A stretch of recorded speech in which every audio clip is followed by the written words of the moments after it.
Let me introduce you to Karen Bass.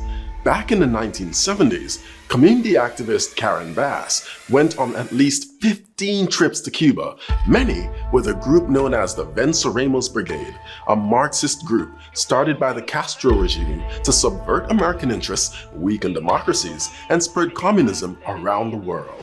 Founded in 1969, the Venceremos Brigade organized trips to Cuba every year for half a century.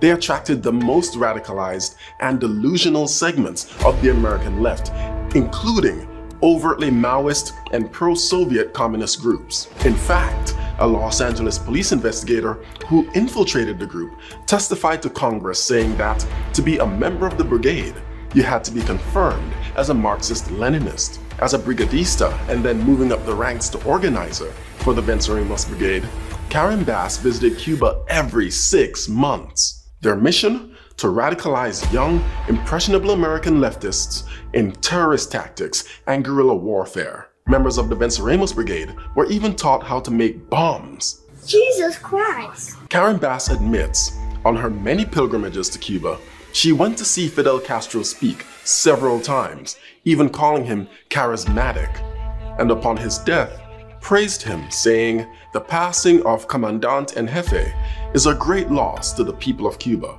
even though the people of Cuba see him as a dictator who impoverished their island."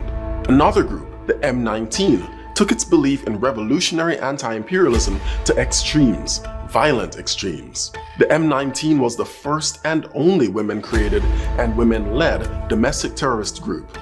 Since their founding in 1978, M19's tactics escalated from robbing armored trucks and abetting prison breaks to building their own explosives and carrying out terrorist bombings.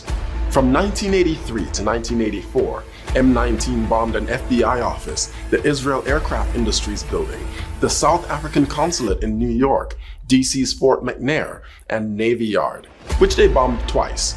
But that wasn't enough for them. On the night of November 7, 1983, the M19 called the US Capitol switchboard and warned them to evacuate the building. Minutes later, the M19 bombed the north wing of the US Capitol. November 7, 2023 marks 40 years since the M19's bombing of the US Capitol. Members of the M19, like Susan Rosenberg, traveled to Cuba with and were radicalized by the Venceremos Brigade. The South Los Angeles Venceremos Brigade was led by Karen Bass, who is now mayor of Los Angeles.